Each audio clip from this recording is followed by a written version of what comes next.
안녕하십니까, 데니엘 윤입니다. 제가 오늘 가지고 있는 주제는요, 바로 이겁니다. 주식시장 다시 상승할 수밖에 없는 5가지 큰 이유라는 주제로 제가 여러분들하고 한번 그 의견을 나눠보겠습니다. 자, 바로 이제 제가 요거부터 한번 보도록 할게요. 자, 지금 최근 1년간 코스피 지수가 지금 1월 28일, 제가 오늘 영상 찍는 날짜가 1월 28일이거든요. 28일 기준으로 했을 때 지금 오늘 아침에만 하더라도 2605포인트 정도까지 떨어져서 2599까지 떨어졌습니다. 2599 거기까지 떨어졌다가 지금은 조금 올라왔습니다. 코스피 기준으로 했을 때. 자, 그래서 1년간을 한번 살펴볼 건데요. 자, 첫 번째, 지금은 2600 정도로 보시면 되겠네요. 그죠? 자, 첫 번째 보니까 1월 4일 날 장 초반 딱 첫날 우리가 이제 3000포인트 넘었다라고 해갖고 뭐 축포를 드리고 난리가 났었거든요. 2021년 1월 4일 2944 나왔습니다. 그죠? 그러면은 지금 2600이니까 지금보다는 300 정도는 더 올라갔었죠. 그죠? 자, 그리고 또 다음 거 보니까 1월 21일 날 1월 30일만 하더라도 2839가 나왔습니다. 되셨나요? 자, 그래서 제가 여기서 말하고자 하는 거는 뭐냐면은 요게 6월 29일, 그러니까 반 정도 지났을 때는 얼마냐면은 3316 정도 나왔는데 쫙 올라갔다가 쫙 떨어지고 있죠. 그죠? 이렇게 하락하고 있잖아요. 그죠? 거기다가 지금은 어마어마하게 많이 떨어졌습니다. 그러면 이게 더 떨어질 수 있느냐? 많은 사람들이 여기서 이제 더 공포장이 온 것 같죠. 그죠? 자, 그래서 지금 제가 말씀드리고 싶은 건 뭐냐면은 주가의 변동폭은 항상 있었다라는 이야기죠. 자, 볼까요? 여기서부터 가파르게 올라가는 모습 보이다가 쭉 떨어지죠. 요때 온 사람들은, 요때 지금 느꼈던 사람들은 야, 주가에 좀 공포가 와갖고 앞으로 주식시장에서는 여기서는 이제 끝났을 거다라고 생각을 하고 있지만 쫙 다시 올라가죠. 그죠? 자, 그리고 다시 한번 내려간 적이 있었고 다시 쭉 올라갔다가 뭐 그런 게 언제 그랬냐는 등, 그죠? 그죠? 뭐 각종 매체에서는 앞으로 주식시장이 뭐 4000포인트도 넘어간다는 등 뭐 그런 이야기가 여기 나왔거든요. 그러다가 보세요. 8월 넘어가면서 주가가 쫙 떨어졌습니다. 그죠? 그러다가 다시 올라오고 다시 떨어졌습니다. 이때 기억하시죠? 다들. 그죠? 자, 그러다가 다시 올라오는 듯 하다가 요때부터는 쫙 떨어지고 있는데 이게 진짜 예전에 우리 코로나 처음 한 시기처럼 주가가 계속 빠졌습니다. 물론 뭐 하루에 5%씩 빠지진 않았지만 2%, 3% 오히려 이게 더 무서운 겁니다. 확 빠졌으면 그래도 주가를 그냥 익짓하고 나오는 게 낫지. 이거 찔끔찔끔 빠지니까 매도 타이밍을 안 주잖아요. 그죠? 그래서 지금 계속 다 물린 사람들이 그 10명 중에 한 8명 이상은 주식 투자하시는 분들 중에는 아마 다 물려 있지 않을까. 그런 생각이 듭니다. 그죠? 아마 이런 부분에 좀 많이 동의하지 않을까 생각이 들고요. 최근에 이렇게 많이 빠졌던 이유는 뭐 여러 가지 격제가 많았습니다. 저도 주식 투자를 한 20년 한 사람으로서 제가 여러 장을 많이 경험했지만 지금처럼 이런 장은 또 그죠? 좀 색다른 경험이거든요. 뭐 나쁘게, 근데 지금은 아주 좋은 기회가 왔다라 저는 그렇게 봅니다. 조금 이따가 제가 그런 이유 5가지를 제가 설명드리겠지만 지금은 빠질 만큼 굉장히 많이 빠졌다라고 봅니다. 지금 저는 최저의 바닥이라고 저는 그렇게 판단 내립니다. 결론은 그런 이유를 제가 한번 끝까지 한번 들어보세요. 자, 아무튼 간에 제가 계속 이어서 말씀을 드리겠습니다. 자, 그래서 지금은 이유가 몇 가지가 있는데 첫 번째는 뭔 이유죠? 우리가 LG 에너지 솔루션 요때부터입니다. 요때 코스피 기준으로 봤을 때 요때부터 LG 에너지 솔루션 공모한다고 해서 지금 그게 뭐 시가총액이 코스피 2위가 돼버렸잖아요. 따상은 실패했고 지금은 뭐 46만원 47만원 정도인데 오늘도 확 떨어졌잖아요. 그죠? 그래서 이게 저는 따상 안 갈 거라고 계속 주위에 다 이야기했습니다. 절대로 그건 성공 못 할 거라고 이야기했고요. 왜 그렇잖아요. 아무튼 간에 뭐 그건 다음에 제 개인적인 의견이니까 넘어가고요. 그래서 제가 볼 때에는 미국에서 파월 의장이 그죠? 금리를 3월부터 가파르게 올린다고 했습니다. 이런 이유가 가장 크다고 저는 봅니다. 그래서 미국 시장에 우리나라는 굉장히 민감하고 있잖아요. 그죠? 그렇기 때문에 제 생각에는 그 파월 연준 의장 때문에 지금 그 주가가 너무 많이 떨어진 거. 그래서 첫 번째 이유고요. 제가 두 번째 이유를 들으라 그러면 러시아가 우크라이나 침공한다. 이제 이 이유 때문에 유럽 증시가 막 공포장이 많이 왔는데 왜 그런 말 있잖아요. 제가 barking dog is do not bite라는 말이 있잖아요. 그러니까 이게 유명한 속담이거든요. 짖는 개는 물지 않는다. 이게 뭐죠? 으르렁거리고 지가 겁나니까 으르렁거리는 거거든요. 러시아 상황이 딱 그렇습니다. 공격할 것 같았으면요 기습전을 펼치는 거죠. 기습전. 근데 공격한다 하고 준비 안 합니다. 원래는. 물론 뭐 러시아하고 우크라이나의 국력 차이는 너무너무 크긴 하지만 그래도 기회를 안 주는 거거든요. 공격할 것 같았으면. 그래서 저는 며칠 전부터 제 영상 한번 보시면 알겠지만 며칠 전부터 러시아가 우크라이나를 공격을 안 할 것이라는 거에 저는 강하게 그냥 의견 피력을 했습니다. 물론 제 의견이 틀릴 수는 있겠지만 지금도 뭐 사실 공격하려고 그런다면 제가 당할 수는 있겠지만 저는 공격 안 할 거라고 봅니다. 그래서 짖는 개가 물지 않는 것처럼 저렇게 뭐 세상 다 떠벌리고 다니진 않습니다. 전쟁은 원래 속도전 아니겠습니까, 그죠? 그래서 빨리 기습 공격을 해갖고 빨리 점령해갖고 끝내버리는 건데 뭐 미국에서 자꾸 뭐 압박 주고 서로 뭐 딜한 거라고 보거든요. 근데 아니나 다를까 오늘 1월 28일 날 아침에 보니까 러시아가 우크라이나를 침공하는 일은 없을 것이다라고 이야기하면서 이런 위험 리스크는 해결이 됐다고 봅니다. 그리고 또 아까 파월 연정 예전 이야기했을 때 지금 금리가 올라갈 거라고 했던 것들은 과거부터 나온 이야기고요. 그에 대해서 지금 발빠르게 움직인 거는 제가 아니라고 봅니다. 이거는 그 외에 뭔가의 다른 이유가 저는 있다라고 보는데 뭐 우리나라 시장만 놓고 봤을 때에는 LG 에너지 솔루션이 과거에는 청약하기 위해서 돈을 끌어모았고 현금을 밀어넣어야 되잖아요. 예치금으로 그죠? 그것 때문에 가장 컸고 두 번째는 그 자금들이 들어와야 되는데 안 들어왔던 이유가 아까도 말씀 우크라이나 같은 뭐 사태라든지 뭐 북한에서 자꾸 미사일 뭐 우리나라 사람은 괜찮은데 외국인 입장에서 볼 때는 굉장히 불안하거든요. 자 그런 이유들 이런 것들이 겹친 거죠. 그리고 LG 에너지 솔루션이 따상하기 위해서 자금을 끌어모아갖고 거기다가 막 밀어넣은 사람들 그리고 좀 이따 다시 한번 보여드리겠지만 반대 매매 막 했잖아요. 그죠? 개인들은 막 빚내갖고 신용 끌어쓰고 그죠? 거기다가 또 뭐 캐시론 뭐라고 하죠? 스탁론이죠. 스탁론 그런 거 돈 끌어오고 은행에다 빚내 갖고 투자를 막 했죠. 그죠? 그게 반대매매 일어나면서 떨어진데 더 떨어져 버린 거죠. 그러니까 그거 굉장히 취약한 거거든요. 여러분들 여기 영상 보시는 분들 중에서도 빚 끌어와 갖고 투자하신 분들 지금 한두 분이 아닐 거라고 생각이 듭니다. 그래서 지금 반대매매 돼 갖고 속이 정말 상하신 분들 많을 거라고 봅니다. 그래서 제가 항상 이야기 드리는 건 빚내서 투자하시는 건 안 되고 특히 스탁론 써갖고 하는 건 안 됩니다. 제가 스탁론 관계자들 보면 저를 되게 욕할지 모르겠지만 저는 그래도 여러분 편에 서서 이야기를 드려야 되기 때문에 스탁론을 혹시나 썼다 하더라도 과도하게 3분의 2까지는 하지 마시고 적어도 제가 항상 이야기하는 거는 한 반 정도 반 정도 하라고 안전하게 하는 거는 그래도 한 30% 이거 레버리지 효과를 놀기 위해서 여러분들 너무 과도하게 도박성이 좀 너무 강한 거거든요. 그래서 제가 만약에 스탁론을 쓰지 마시고 차라리 정말로 제가 하지 말라고 해서 여러분들이 안 하실 거고 안 하지 않을 거고요. 그죠? 은행에 가갖고 그냥 연에 한 2% 3% 빌릴 수 있으면 그게 제일 좋은 거죠. 근데 그걸 못 빌리니까 스탁론을 쓰시는 거거든요. 그러면 스탁론을 쓰실 때에도 아까도 말씀드렸지만 50% 이상은 빌리지 않으시면 좋았는데 너무 과도하게 빌리니까 지금 이것처럼 뭐 주가는 계속 올라갈 것 같았죠. 1월 달에 보니까 굉장히 많이 올라왔잖아요. 그죠? 제가 지금 한번 보면서 할까요? 요거죠, 요거 그죠? 1월 달에는 코스피나 코스닥이 굉장히 많이 올라왔었거든요. 1월 달만 하더라도. 그래서 또 3천 코스피 기준으로는 또 3천 넘을 거야라고 생각했고 코스닥도 1,100 정도까지는 가지 않을까 이런 희망의 꿈을 부풀어 갖고 했는데 지금 이런 결과가 나오니까는 지금 현재 1월 28일 날 기준으로 봤을 때 지금 보세요. 2,653 아까 2,599까지 떨어졌습니다. 그런 게 지금 2,653 같고 코스닥 같은 경우에는 868 간 건데요. 제가 좀 이따가 한번 다시 한번 보여드릴게요.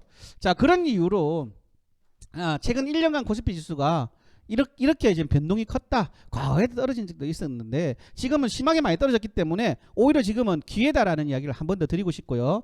빨리 한번 가볼게요. 지금 너무 서론이 길었습니다. 코스닥 지수는 한번 볼게요. 1월 4일 날은 977 했습니다. 그러니까 지금하고 뭐 한 100 정도밖에 차이 안 나죠. 그죠? 그 다음 거 볼까요? 3월 9일 날에는 896 했습니다. 900 정도. 그죠? 요게도 올랐다가 쫙 떨어졌죠. 그죠? 이런 날 얼마 전에 있었습니다. 그러니까 여러분 두려워하실 필요가 없어요. 자, 다음 거 볼까요? 요게도 보면 여기는 지금 안 나왔는데 안 나왔는데 다시 한번 볼게요. 여기는 안 나왔는데 요게 1062입니다. 1062. 8월 6일 날 여러분들이 제가 지금 좀 깜빡 잊고 안 넣었네요. 그죠? 1062가 다시 올라왔습니다. 이렇게. 그죠? 코스닥도 다시 올라올 거란 이야기고요. 그리고 또 쫙 떨어졌죠. 계곡에 골이 깊으면은 내리막길이 깊으면 또 오르막길이 있습니다. 그죠? 그러니까 이게 쫙 올라가죠. 자, 여기도 볼게요. 쫙 떨어졌다가 다시 쫙 올라갔죠. 물론 이게 몇 개월은 됐겠지만 그래도 중장기는 다시 더 올라간다는 이야기고요. 지금 역시 이건 너무 지금 가파르죠. 골이 깊죠. 골이 깊으면서 다시 올라간다는 이야기입니다. 이렇게. 근데 그 속도는 더 빠를 거라는 이야기입니다. 제가 이야기 드리는 거는. 그래서 이게 1년간 코스닥 지수만 봤을 때에도 지금 너무 많이 떨어진 거죠. 이게 지금 이 기업들이 잘못해서 떨어진 건가요? 우리나라의 펀더멘탈은 훌륭합니다. 제가 볼 때는. 그 외에 또 어떤 섹터에 대해서는 어떤 섹션, 뭐 이샤전지라든지 반도체라든지 이게 과거에 너무 많이 올라갔고 거품이 좀 끼었다라고 저도 생각했지만 너무 많이 떨어졌기 때문에 지금 시점에서는 다시 담아야 되지 않느냐라는 생각이 좀 들고요. 다음 거요. 이게 과거에 38년 인류사가 존재한 이래 뭐 코스피만 코스닥 코스피 다 봤을 때도 그렇고요. 코스피만 봤을 때 38년간은 어떻게 했느냐 한번 볼게요. 자, 83년도 1월 달에 처음 우리가 코스닥이 시작했거든요. 자, 그래서 그때는 100 했습니다. 자, 그리고 94년도에도 1000 정도 했거든요. 다음 거요. 자, 여기가 지금 잘 안 보이지만 98년도 6월에는요 277로 다시 내려갔습니다. 이때는 우리 뭐 다 알다시피 IMF 겪었죠. 자, 그러다가 여기 보니까 2008년도에 또 우리 금융위기 겪었잖아요, 그죠? 자, 그래서 그 당시 10월달에 892 했습니다. 코스피입니다, 코스피. 여기 코스피죠. 자, 그리고 2011년 4월에는 223 했습니다.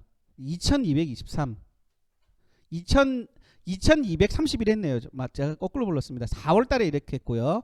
자, 그리고 여기 보니까 2021년 1월에 3266 정도 가까웠고 3300까지 갔죠. 그죠? 여러분 다 아실 거 방금 아까 제가 보여드렸죠. 3300까지 작년에 갔습니다. 근데 이때는 뭐 워낙 통화량이 많이 풀렸기 때문에 그게 따른 반응이었죠. 그죠? 자, 그리고 또 하나 볼까요? 자, 과거 11년간 코스닥은 좀 후반에 했죠. 그죠? 그래서 11년간을 보니까 이게 한때는 뭐 아시다시피 2000까지 갔었습니다. 코스닥 지수도. 여러분들 처음 코스닥 2000까지 간 적이 있어? 이렇게 하겠지만 한 초반에요. 99년도에는 갔습니다. 자, 2011년도에 보면은 8월 8일 날 404 했습니다. 자, 그리고 2015년도에는 7월 20일 날 776 했거든요. 요때입니다. 보이시죠? 네. 2015년도에도 776 했습니다. 이게 왜 이렇게 변동폭이 클까요? 그죠? 이 기술주 위주로 많이 되어 있는 거고 그때하고 지금하고 또 코스닥 시장은 완전 달라졌습니다. 자, 또 볼까요? 2018년 1월 29일 날 3년 후에 보니까 또 899 했죠. 자, 그러다가 또 쫙 떨어지죠. 이게 어마무시하게 떨어지고 있잖아요. 그죠? 자, 요때는 코로나 때문에 그렇다 하더라도 요거는 뭔가요? 그죠? 이렇게 떨어졌다가 다시 올라가는 게 지수라는 이야기죠. 자, 그래서 제가 좀 더 말씀을 드리면 자, 주식 투자를 하는 단계와 특징이거든요. 그래서 여러분들이 주식 투자를 할 때는 꼭 이 네 단계를 좀 기억하시면 좋을 것 같은데 자, 1단계는 먼저 세계 경제를 봐야 되겠죠. 항상 우리가 하는 미국 경제, 중국 경제, 그리고 유럽 경제. 지금 중국은 계속 금리를 이양하고 경기를 부양시키려고 하고 있죠. 지금 현재 단계에서.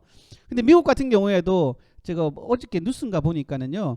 작년 2021년 4분기 결산 그 한 분기만 놓고 봤을 때에는 중국의 성장력을 따라잡았다. 뭐 이렇게 하는데 앞으로 그래도 미국 뉴스는 요번 연도는 성장률이 좀 둔화될 것이다. 많이 둔화될 것이다라고 나오고 있거든요. 그게 이제 뭐 금리도 올리고 뭐 이렇게 하는데 아무튼 미국하고 중국은 정확하게 언밸런스죠. 그치? 지금 현재 이런 부분을 파악을 해야 될 것 같고요. 특히 이제 유럽 같은 거는 뭐 우리나라한테는 큰 영향을 미치지는 않겠지만 지금 러시아가 우크라이나를 침공한다 했다가 지금 그 내용을 철회하는 좀 아무래도 물밑 작업에서는 미국하고 러시아하고 어떤 그런 작업이 아마 이루어지지 않았을까, 어떤 협상 작업이 이루어지지 않았을까 저는 봐지고 있습니다. 그리고 이제 이머징 국가를 봐야 되는 거고요. 그 다음에 이게 이제 어느 정도 주식 투자도 되겠네. 지금은 이제 주식 투자 할 때입니다. 지금은. 2단계는 뭘 봐야 되죠? 금리를 봐야 되는데 아까 제가 말씀드렸지만 기준금리하고 장단기 금리하고 시중금리 이 세 가지를 봐야 되는데 첫 번째는 기준금리죠. 콜 금리부터 시작을 해서 뭐 여러 가지가 있겠지만 지금 국가에서 시중은행한테 주는 금리 이걸 기준금리라고 하는데 아직까지는 미국 같은 경우는 0.25입니다. 그죠? 근데 이걸 단계적으로 가파르게 또 올라갈 수 있겠다. 파월 연준의장이 그런 발표를 3월부터 올리겠다는 이야기 때문에 지금 주가가 올라가는데 역대 미국이 최고 많이 올라갔을 때는 뭐 10몇 프로까지 올라간 적도 있습니다. 그런데 보통 미국이 올리면 한 3% 4%까지는 올리거든요. 근데 그거를 한 번에 절대 올리진 않습니다. 뭐 요즘 0.5% 올리겠다 이런 말도 있는데 보통은 베이비 스텝이라 그래서 0.25씩 올립니다. 보통 미국 같은 경우는 석 달에 한 번씩 FOMC에서 발표를 보통 하거든요. 뭐 물론 뭐 0.5% 올리기도 하겠지만 그렇다 하더라도 과거에 비해서 금리가 그렇게 많이 올라간 건 아니고 이게 또 주목해야 되는 게 뭐 이 뭐 시장이 활황 시기에 때 보통 올리는데 지금은 그게 아니라 인플레이션이 겁나서 올린다 그러잖아요. 그죠? 돈을 너무 많이 풀어갖고 그게 대한 지금 뭐 그게 대한 뭐라고 할까요? 부작용이 발생한 거거든요. 그 부작용을 다시 해소하려고 하다 보니까 금리를 올리는 수밖에 없다. 어쩔 수가 없는 거죠. 그죠? 그러다 보니까 기준금리가 지금 이렇게 바뀐 거고 우리나라도 한국은행에서 금리를 한 달마다 한 번씩 변동을 하잖아요. 그래서 지금 이제 1%까지 이제 올린다고 했고 1%도요. 우리 역대로 봤을 때 2012년도에 5.25가 제일 많이 올라왔습니다. 2012년 정도요. 4월인가 5월인가 기억납니다. 그 이후로는 지금 금리가 지금 최고 낮는 거거든요. 그렇기 때문에 사실 제가 볼 때는 우려할 만한 수준은 아니라고 봅니다. 다만 지금 너무 과도하게 주가가 특히 나스닥 그 미국의 S&P라든지 다우 지수가 너무 과도하게 올라가 있다라는 거는 저도 인정하는 부분이 있습니다. 그렇기 때문에 미국에서 그게 돈이 너무 많이 풀리다 보니까 미국은 정통 주식 그리고 금융 강의를 많이 듣는 분들이 많거든요. 미국의 어떤 소양들이 주식 투자를 좀 뭐라고 중장기 투자를 하는 사람들이 꽤 많습니다. 단기로도 물론 하는 사람들이 있지만 전반적으로 봤을 때는 그분들은 주식 교육이 잘 돼 있는 분들이 많거든요. 그러다 보니까 어떤 외부적인 영향이 있어도 웬만해서는 주가를 안 뺍니다. 근데 우리나라는 그렇지 않죠. 쏠림 현상이 강한 게 너무 많거든요. 아까 우리가 코스닥 지수를 많이 봤지만 확 떨어졌다가 또 확 올라갔다 이런 게 너무 많거든요. 물론 단기로 수익 내려고 하시는 분들이 많기 때문에 저는 그렇다고 보는데 그래서 한국 시장에서는 중장기 투자가 안 통한다 그러죠. 소위 말하는 가치 투자가 한국에서는 안 먹힌다고 하죠. 그죠? 그렇기 때문에 뭐 제가 장하게 지금 자꾸 말씀드리는데 이 기준금리가 지금은 그에 대한 파급 효과가 굉장히 많이 커서 나왔지만 여러 가지가 지금 얽히고 설켜갖고 우리나라가 지금 주가가 떨어진 거다 저는 보기 때문에 지금 우리나라 시장을 기준으로 봤을 때는 다시 확 오를 거라고 저는 봅니다. 그리고 장단기 금리가 역전됐을 때는 한 1, 2년 있다가는 확 떨어졌는데 아니나 다를까 한 2년 전에 여러분들 주식 투자 오래 하신 분들은 아마 아실 거예요. 장단기 금리가 역전되고 한 1년에서 2년 뒤에 금리가 주가가 확 떨어진다 그랬는데 뭐 이 이유 때문인지 아닌지 모르겠지만 1, 2년 전에 그런 말이 나왔습니다. 그래서 시장에 공포가 한번 오는 게 있거든요. 여러분들이 아마 주식 투자 오래 한 분들은 기억나실 거예요. 그리고 이제 시중금리를 봐야 되는데 시중금리는 지금 우리나라 사정만 봤을 때는 올린다고 합니다. 그래서 지금 그렇다 하더라도 지금 오늘은 너무 많이 빠졌다 이렇게 저는 보십니다. 자, 3단계는 이제 기본적 분석을 했는데 기본적 분석을 왜 하죠? 기업의 평가를 매긴 거죠. 펀더멘탈이 어떻느냐. 그래서 리더 섹터가 어딘지를 찾아볼 수가 있는 거고 종목군도 볼 수 있는 거고 맨 마지막에 그 낮게 그 각각의 기업의 내재 가치를 계산해내는 게 이게 이제 퀀트 투자라고 하는 거죠. 그죠? 그래서 기본적 분석을 해서 이 기업이 좋은지 안 좋은지 성장성이 되는지 안 되는지를 보는 거고 맨 마지막 단계는 이게 이제 우리나라 사람들이 너무 좋아하는 거죠. 그죠? 자, 추세. 이게 이제 뭐 하락 추세인지 상승 추세인지를 먼저 봐야 되겠죠. 저도 그런 거 많이 봅니다. 하락 추세는 절대로 가면 안 되죠. 그죠? 암만 기업이 좋다 하더라도 하락 추세는 타는 게 아닙니다. 그죠? 그래서 주식시장에 아주 유명한 말이 있죠. 무릎에 사서 어깨에 팔아라 말이 있죠. 그죠? 그 말 뜻은 뭐냐면은 이 추세에 올라올 때 바닥을 찍고 올라오는 그 추세를 따라 타라라는 거거든요. 그런데 뭐 저게 무릎 정도 그 우리는 그까지 못 기다리죠. 보통은 이제 발목까지 올라오면은 막 쫓아 들어가죠. 그러면은 뭐 조정받고 또 쭉 떨어지는 거 있잖아요. 그 확인이 안 된 거거든요. 그러니까 무릎에 사서 어깨에 팔아라는 뜻에서는 추세선이 상승 추세를 타라라는 얘기고 자, 그 상승 추세에 있을 때 이평선 3개 올라타면 빨래줄이라 그러죠. 우리가 별명을 부르는 게 빨래줄 3개가 단기 이평선이 장기 이평선을 통과할 때 사는 걸 우리가 많죠. 그죠? 그래서 대표적인 게 5일선, 11선, 21선을 많이 보잖아요. 그죠? 그런 이평선 같은 걸 보면서 투자를 해야 되는 거고 그리고 그 다음에는 기타 보조지표 사실 이거는 안 맞는 경우가 많지만 상승 추세에는 굉장히 많이 맞는 게 많거든요. 자, 그래서 요런 거를 한번 잘 보면서 투자를 해야 된다라는 거고 지금 시점에서는 뭐니 해도 너무 저평가되어 있고 하기 때문에 다시 주식 투자는 해야 된다라는 게 제 생각입니다. 자, 이제 마지막 결론 제가 알려드릴게요. 5가지 이유를 제가 말씀을 드렸는데 자, 첫 번째 미 2년물 국채금리는 어느덧 1.2까지 바라보는 수준입니다. 이 갭차가 지금 사실 거의 이제 많이 이제 축소화됐거든요. 그렇기 때문에 지금 이건 해도 너무하다라는 이야기를 제가 대외 변수를 하나 봤고요. 두 번째 10년물 금융주는 하락하면서 장단기 금리차가 상당히 빠르게 수축되고 있다. 제가 요게 두 번째 이야기고요. 이런 부분들은 여러분들도 확인 한번 꼭 해보세요. 제가 좀 확인하고 오늘 영상 찍는 거거든요. 자, 그리고 세 번째, 달러 인덱스가 97.2%까지 상승했기 때문에 최근 1년 내에 가장 높은 수준입니다. 이렇게 많이 이제 미국이 이제 금리를 올리겠다고 하니까 이렇게 쏠림 현상이 생기는 거거든요. 근데 이건 너무 좀 과하게 됐기 때문에 이제 뭐든지 그렇잖아요. 달도 참은 기운다라는 말이 있듯이 어느 정도 고점까지 찍으면은 다시 내려오는 시기가 있습니다. 그런 거기 때문에 우리가 좀 주목을 해봐야 되는 거고. 네 번째, 이에 역외 원달러 환율 역시 와 이것도 좀 너무 많죠. 1204원까지 지금 갔다고 합니다. 그래서 저도 이제 저 아는 지인들이 많이 있지 않겠습니까, 그죠? 그래서 환 딜러들이 있거든요, 전문 딜러들요. 제가 얼마 전부터 계속 물어봤어요. 이 달러 지금 계속 많이 올라가는데 어떻느냐 그러니까 그 사람이 말한 거는 뭐 친구가 말했던 거는 1905원에서 10원 정도면은 정말 고평가되어 있다라고 이야기합니다. 지금 상황에서도. 그래서 1950원 정도 되면은요. 우리나라의 수출 기업들이 가지고 있는 달러들을 무조건 판답니다. 이게 좀 금액이 크잖아요, 그죠? 그러니까 지금 이쯤에서는 굉장히 많이 팔아서 원화를 만든답니다. 그게 또 언제 또 떨어질지 모르니까, 그죠? 그렇기 때문에 다시 아마 안정세로 갈 거다. 그렇지만 수출할 때는 제일 좋은 게 1,200원대라고 하잖아요, 그죠? 그러면서 우리나라 경기는 더 좋아지지 않느냐라는 이야기가 들면서, 그러니까 이쪽에 이해관계가 있는 거거든요. 그 원화가 달러 대비 많이 올라갔을 때 이해관계가 다른 사람이 있고, 이게 올라가면 안 좋은 사람들도 있는 거 아니겠습니까, 그죠? 자, 그래서 뭐가 딱 맞다라는 말을 못 하겠지만 우리 주식 투자로 비추어 봤을 때는 요런 금액들이 1195원 정도가 아마 좋지 않을까. 1190원 정도 그래서 95원 정도가 마땅하지 않을까라고 보기 때문에, 지금 너무 많이 올라갔기 때문에 다시 조정받고 내려오지 않을까라는 생각이 좀 듭니다. 자, 그래서 다섯 번째는 단기 금약으로 이격도가 너무 과하게 벌어졌다는 거죠. 자, 그래서 금일 지수가 추가적인 하락은 제한적이다라고 제가 아침에 제가 이걸 작성을 했는데 아침 8시에 제가 작성을 했거든요. 그런데 지금 아니나 다를까 지금은 올라가고 있죠. 다시 한번 볼까요? 자, 그래서 요거를 기점으로 지금 코스닥은 2% 왔고 코스피는 지금 1.49% 올라갔거든요. 그래서 지금 떨어져도 너무 많이 떨어졌기 때문에 반발 매수, 그 외국이나 기관들도 이제 들어오고 있지 않느냐라는 게 이제 제 의견입니다. 자, 다음 거 볼까요? 자, 그래서 여섯 번째는 이유는 뭐 큰 이유가 아니기 때문에 이렇게 적었는데, 국내 정시는 시장을 가장 보수적으로 바라봤던 하우스 중 하나인 대신증권에서 전망치를 깨고 내려왔고, 그리고 주봉 기준으로 볼 때는 121선을 설치했기 때문에 이제 요걸 바닥을 찍고 다시 올라오지 않느냐라는 거를 제가 지금 이야기 드리고 싶습니다.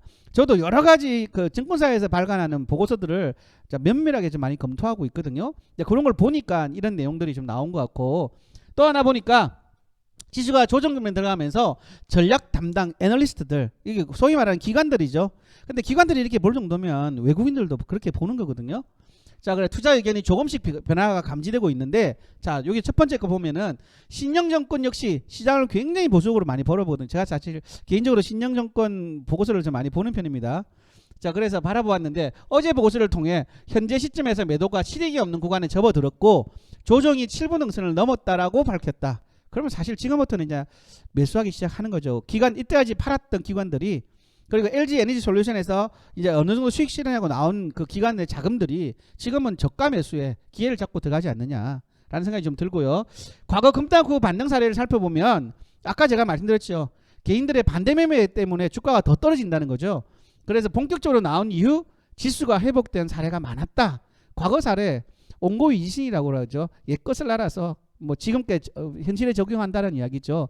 그래서 옹고 이지신의 사례를 봤을 때 지금쯤에는 다시 물타기가 들어가야 되지 않느냐, 아니면은 지금부터 자금이 있는 분들은 저 자금 투입해도 되지 않느냐. 그리고 빚내서 투자를 할 때 가장 좋은 방법은 은행에서 대출을 할 수 있다 그러면 은행 해봐야 뭐 1년에 이자 한 3% 4% 지금 뭐 5% 6% 주면 할 수 있는 거 아니겠습니까, 그죠? 그래서 빚내서 하라고는 안 하지만 이런 기회가 왔을 때는 사실 뭐 저는 좀 공격적인 성향의 투자자이기 때문에 빚을 내서라도 투자를 하라는 게 제가 좀 말씀을 드리고 있는데, 제가 이렇게 과하게 이야기하면 안 될 거라는 생각이 좀 듭니다.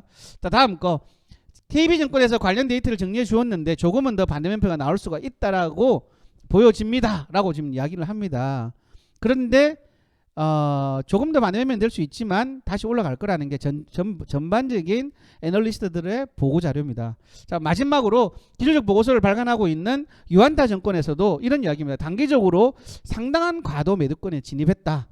이게 장기적으로는 하락 추세로 접어들어 보증 입장에서는 유지하지만은 단기적으로 상당한 과매도권에 진입한 거를 사실이기 때문에 어느 정도 지금부터는 분할 매수를 추진해야 되지 않느냐라는 게 이제 전반적인 내용들의 증권사들의 내용을 제가 다 살펴봤습니다. 자, 지금껏 제가 지금 다 말씀드렸는데요. 자, 지금은 이제 이유로는 그러면 과거에 그 펀더멘탈 저기 뭐죠 그 웰가에서 전설들이라고 하시는 분들 저게 제일 처음에 벤자민 글레이엄 워렌 버핏의 스승이시죠. 그래서 뭐 벤자민 글레이엄이 나를 태어나게 해준 분은 우리 부모 생물학적 부모님은 있지만 진정으로 나를 깨우쳐준 분은 벤자민 글레이엄이다 할 정도로 아주 유명한 분이고, 그 다음에는 워렌 버핏이 그러잖아요. 나의 투자 철학은 70%의 벤자민 글레이엄과 30%의 필립 피셔의 투자 원칙을 가지고 투자를 하고 있다 라고 자기 자서전에도 밝히고 언론 매체나 이런 데서 나와갖고 이 두 사람의 이야기를 많이 하고 있거든요. 그래서 벤자민 글레이엄은 청산가치 개념 세이프티 마진이라는 개념으로 가서 이 회사가 망했을 때 나한테 얼마 돌려줄 수 있느냐 안정성을 굉장히 많이 봤고요. 필리피스 같은 경우에는 아니다 안정성도 중요하지만은 기업의 성장성에 주목해야 된다. 그래서 성장수의 대가라고 이야기하죠. 그래서 굉장히 많이 알려진 양대 산맥입니다. 그래서 워런 버핏은 처음에는 벤자민 글레이엄으로 하다가 투자 방법대로 하다가 수익이 실제로 많이 안 났거든요. 그래서 필립 피셔의 30% 투자 철학을 가지고 와서 그때서 비로소 수익을 많이 냈다 이렇게 이야기를 하거든요. 그래서 두 사람이 굉장히 중요한데 조금 이따가 제가 한번 보여드릴 거고요. 그리고 이제 존 템플턴의 가치 투자 전략. 가치 투자론자들은 기업을 정확하게 보고 이렇게 낮아졌을 때는 매수를 하라라고 좀 많이 이야기를 하거든요. 그리고 이제 존 네프도 가치 투자자는 적이 하나죠. 자, 여기 뭐라고 돼 있죠? Buy to the roll of the cannon and sell to the sound of trumpet 이라고 나와있죠. 이게 뜻이 뭐죠? Buy to the roll of the cannon이라는 말은 대포 소리가 막 울려 퍼질 때 사고, 뭐죠? 트램프 승리의 나팔 트램펫이라고 부르죠. 트램펫가 울릴 때에는 팔아라는 이야기죠. 조용하고 주가가 막 올라갈 때 승리의 나팔 소리가 막 들릴 때 그럴 때는 팔아라고 이야기를 하죠. 존 네프가 이야기한 거고요. 자, 랄프 헨즈는 뭐죠? 이분이 유명한 기술적 분석의 투자자죠. 커피 잔의 비유를 들면서 커피 잔에 차트가 나오면은 사라라고 이야기하는 게 랄프 헨즈거든요. 그래서 저는 뭐 개인적으로 5분 다 아주 유명한 분이고 제 책을 많이 읽은 분들인데 요분들이 이야기한 내용들을 정리를 하고 마칠까 합니다. 자, 보여드릴게요. 자, 벤자민 글레이엄의 정권 분석에서 이제 이런 이야기를 합니다.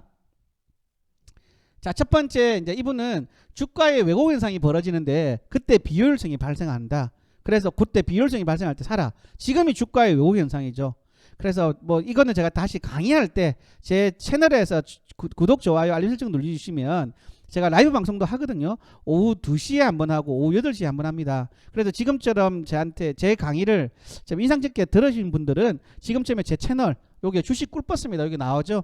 주식 꿀버스 구독, 좋아요, 알림 설정 눌러주시면 좋을 것 같습니다. 그래서 주가의 왜곡 현상과 비효율성을 역이용하라 라는 이야기입니다. 지금이 왜곡 현상이 벌어졌죠. 벤자민 글레이엄 말에 의하면 지금 사야 됩니다. 자, 그리고 투기장에 투자의 장으로 갔는데 이건 그냥 내재 가치를 도입했죠. 그래서 제가 항상 주식 종목을 제가 평가를 많이 해드리고 있는데 제 채널에 한번 들어오시면은요 다양한 종류의 종목을 보실 수 있겠습니다. 그때는 저는 항상 내재 가치를 이야기해 드리고 있거든요. 자, 다음 거. 자, 필립 피셔는 뭐 어떤 이야기를 했냐면은 요거 이렇게 이야기했거든요. 기업의 성장 잠재성, 성장수에 투자를 하라라고 이야기를 했고요. 이 아들이 켄 피셔가 있습니다. 켄 피셔도 세계 100대 그룹의 부자 중에 안에 들어갑니다. 100대 부자에 들어갑니다. 지금은 어떨지 모르겠지만 과거에는 그랬습니다. 그만큼 부자라는 거죠. 그러니까 필립 피셔가 아무튼 뭐 한 획을 그어놓은 분이거든요. 그래서 훌륭한 회사지만 최근 1, 2분기 실적이 저조한 회사를 사라고 이야기를 했는데, 그리고 또 증권사에 애널리스트 악평이 있는 기업에 사라고 합니다. 자, 주식의 매도 시기는 기준이 맞지 않을 때 지금 이럴 때는 절대 매도 안 합니다. 되셨죠? 자, 다음 거. 랄프 헨즈는 이제 이런 이야기를 합니다. 사자나라의 얼룩말이라는 이야기를 표현을 들면서 지금이 딱 그렇죠. 리스크 프리미엄, 지금 리스크 프리미엄이 크다라고 이야기하거든요. 높다라고 이야기하거든요. 이럴 때 사라는 이야기입니다. 뭔 말이냐면은 아무도 주식을 지금 살라고 하지 않습니다. 왜 그러냐? 공포가 와갖고요. 지금 더 떨어질 수 있는데? 라고 생각하거든요. 이럴 때 프리미엄, 리스크 프리미엄이 커진 거거든요. 그럴 때는 뭐 한다고요? 사고, 낮을 때는 팔아라 라는 이야기 있습니다. 그리고 좋은 기업이라도 싸지 않으면 매수하지 않는다 그랬는데 지금은 싸죠. 외부 영향으로 인해서 주가는 떨어졌는데 기업이 싸죠. 그죠? 본연의 가치보다는 싸죠. 그래서 제가 랄프원지를 되게 좋아하거든요. 자, 제3의 법칙, 옵션의 법칙이 매우 중요합니다. 그래서 주식을 살 때에도 뉴스거리가 나올 수 있는 거리가 있는지 뭐 이런 이야기를 하거든요. 랄프원지는 그런 이야기를 많이 합니다. 그래서 제3의 법칙, 이때 옵션이라는 거는 우리가 아는 파생상품의 옵션 선물이 아닙니다. 그 기업이 가지고 있는 잠재 가치가 있는가 그걸 보고 난 다음에 그 기업이 추가로 뭔가 얻을 수 있는 수익, 그게 제3의 법칙입니다. 자신에게 적합한 투자 전략을 세워라. 이런 거는 뭐 다음에 이야기하고요. 자, 존 템플턴의 전쟁 우려로 매수를 두려워하지 말아라. 지금이 딱 그런 거죠. 어떻게 하다 보니까 그런데 그 책에 나와 있습니다. 가치 투자 전략 한번 읽어보세요. 그때는 전쟁 우려로 매수를 두려워하지 마라. 지금 러시아가 우크라이나를 침략을 한댔다가 저는 그래도 사라고 계속 이야기를 했습니다. 지금껏. 근데 뭐 오늘 아침에 뉴스 나온 거 보니까 러시아가 우크라이나를 침략 안 한다. 그런 일은 없을 것이다라고 이야기했거든요. 아니나 다를까 제가 계속 이야기지만은 짓는 개는 절대 물지 않습니다. 러시아처럼 쳐들어간다 이렇게 막 협박한 듯이 이야기하는 거는 절대 쳐들어가지 않습니다. 위기라는 거는 절대로 들어가지 않습니다. 그게 위기죠. 그래서 위기라는 건 보통 우리가 예상하지 못할 때 기습적으로 오는 게 위기지, 저렇게 지금 위기가 있습니다 할 때는 이미 끝난 겁니다. 다 대책 다 세워놨다는 거거든요. 자, 다음 거요. 동조지란 삼각의 뒤에 성장선을 봐라. 군중을 따라가지 마라. 패닉과 공포. 지금 패닉과 공포가 왔죠. 이럴 때는 오히려 더 주식을 사라는 이야기입니다. 많은 전문가들이 이런 이야기를 하거든요. 그리고 뭐 다음 거 넘어가 볼게요. 자, 그 다음에 존 네프는 뭐라고 이야기하냐면 여기 이렇게 나옵니다. 자, 볼게요. 절대적인 가치 투자다. 그런데 완전한 시장 역행을 한답니다. 지금처럼 다 팔자 할 때 이 사람은 사는 거죠. 이게 완전한 시장 역행을 하는 가치 투자자입니다. 이렇게 해서 수입을 굉장히 많이 냈다고 하거든요. 자, 낮은 주가 비율, P가 낮은 종목, PER이 낮은 종목, Price Earning Ratio죠, 그죠? 자, 이 강의를 제가 많이 했습니다. 그래서 제 채널 지금쯤에서 구독, 좋아요, 알림 설정 눌러주시면 제가 라이브 방송할 때 여러분을 자주 찾아보면서 또 강의 위주로 많이 해드리겠습니다. 매년 7% 이상 성장하는 펀더멘탈에다가 하라는 이야기죠.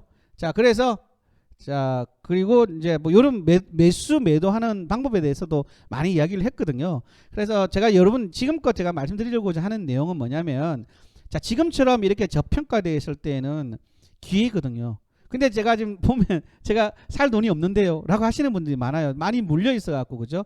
자, 그런 분들은 제가 어떻게 할 수가 없다고 봅니다. 그냥 꾹 참고 기다리시면 되는 거고, 지금 이제 처음 보시고 돈 좀 여유 자금이 있다 하시는 분들은 지금부터 분할 매수 추가를 제가 말씀드리도록 하겠습니다. 그래서 이럴 때에는 오히려 많은 전문가들은 추가 매수할 수 있는 기회다라고 생각하고 있습니다. 자, 그래서 제 채널 저 주식 꿀버스 제가 계속 강의도 찍고 그리고 종목도 소개하고 종목 상담도 하고 그러거든요. 그래서 제가 과거에는 매일경제TV라든지 이데일리라든지 이런 데 나와서 제가 한 4년 동안 전문가 활동도 했고요. 애널리스트로도 활동을 했습니다. 그래서 지금 제 보시고 제가 하는 방법이 마음에 드시면 제 강의 많이 올려놨습니다. 제 채널에. 제 채널 한번 보세요. 제 주식 꿀버스 검색하시면 나옵니다. 꿀이라 벌꿀, 꿀 버스입니다. 그래서 구독, 좋아요 좀 눌러주시고 알림 설정까지 눌러주시면 제가 2월달부터는 라이브 방송을 할 거니까 그 라이브 방송 할 때 제가 또 다른 강의도 좀 해드리고 주식에 대한 평가도 좀 내려드리고 하겠습니다. 자, 지금까지 데니엘 윤이었고요. 다음에는 또 다른 내용으로 여러분 찾아뵙도록 하겠습니다. 감사합니다.